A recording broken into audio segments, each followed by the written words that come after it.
Welcome to A Real Authority.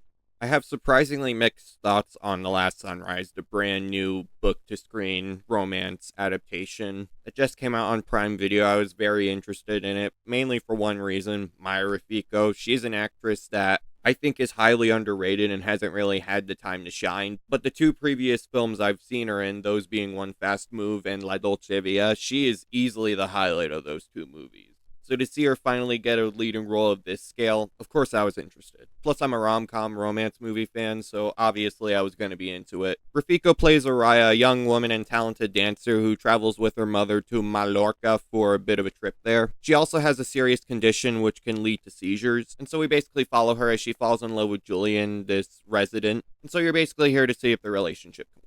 Kind of similar to Midnight Sun, that film that came out 8 years ago with Bella Thorne and Patrick Schwarzenegger. Very solid and emotional film, so I was expecting something similar to this, plus also Rafiko's just a talented actress. I guess starting off with that, Rafiko is definitely giving a grade A performance as Araya. Like, this is much more grounded and less, I don't know, comedic than her previous two films. Granted, there wasn't a lot of comedy in One Fast Move. I don't remember One Fast Move. But I mean, this is much more grounded and definitely allows her to show much more of her dramatic capabilities, and I do feel she succeeds in that regard. And she paints a flawed but oddly compelling character, and I'll get to the flawed bit in a little bit, but yeah, Rafiko does a solid job. Fernando Lindez as Julian also is strong, I would say. I feel like he's a very solid love interest in this narrative. Not really much to say there. Although Amara, the character, as well as the actress and performance, Chloe Sweetlove, she was surprisingly the standout of this show. She's definitely a much more smaller character in terms of how much she appears, as well as her importance with the story. Just a hotel employee that tags along and gives Araya the experiences of Mallorca.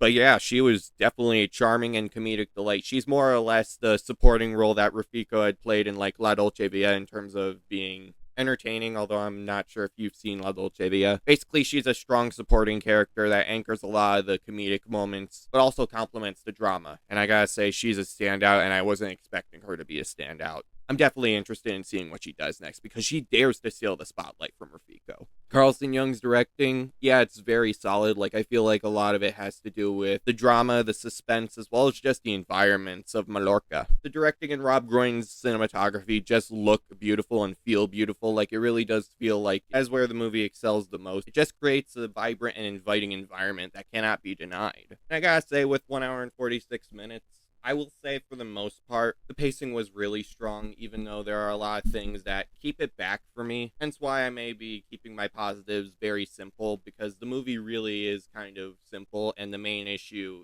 is very obvious, and that's the screenplay. Anna Klassen's screenplay is by no means like a terrible screenplay. I feel like this movie, as well as the screenplay, kind of has an equal amount of ups and downs that flow and ebb throughout the entire runtime. Like, the movie at times feels like the audience in terms of trying to like understand how to paint a compelling narrative as well as characters you want to follow. Gonna try to keep it spoiler free, but Araya with her condition that causes seizures, like, you would obviously expect that to play a major role, and it does to an extent. But there are a lot of times where decisions are made that can cause and does cause consequences as the movie goes on. And you kind of can understand that decision, but it also makes it so that it's kind of predictive drama in a lot of places. And the screenplay has the tendency to like add on top of itself. And I noticed that a lot with streaming movies. Like, I could never pinpoint why streaming movies, uniformly or for the most part have some sort of issue compared to like theatrically released movies.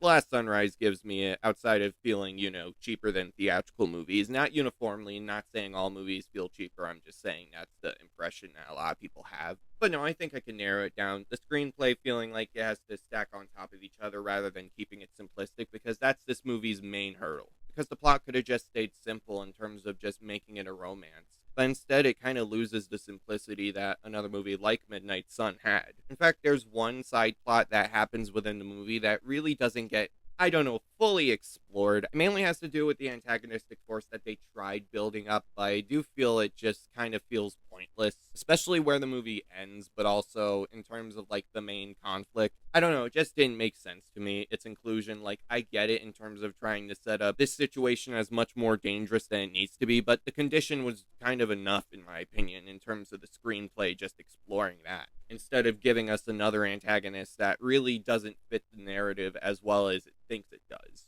And it kind of leads the momentum of this movie flowing and ebbing with like the main premise of the movie. It didn't really need to add on top of itself. Like I was okay with the simplicity, but this movie kind of just decides to go a bit more complicated, and it just causes me to feel very conflicted in terms of what to feel about this movie. There are a lot of highs and lows that are just trying to equal each other out to the point where I don't know if it's just slightly or completely that the positives do excel past the negatives, but I'm just very conflicted on to whether or not that actually does work. And also, the movie does lean into cliches with the romance genre, which I will say are not as annoying as you would think they would be. Plus, unlike the antagonistic force, they actually resolve it in a short amount of time. So I'm just like, why? Maybe I'm going too hard on the screenplay, but it made me like realize the main problem that I have with streaming movies, and you most likely do too. Like the first half has its moments, and I do feel it's a fine enough first half, just with so many issues, enough so that it takes a while for the romance as well as just the charm to really sink in. But when it comes to the second half, it still has a lot of those flaws, but especially when it came down to like the last 30 to 45 minutes, my gosh, the emotions were there and you were actually hooked. The movie did take what was set up in the previous hour or so and ultimately ended in a way in which it does fit with the movie. In fact, it ends in a way that is very impactful, and just I applaud them for the way they ended it. And that's why I'm all of a sudden conflicted. The first half really wasn't exactly the strongest thing out there, but then the second half really did win me over. It's still not a perfect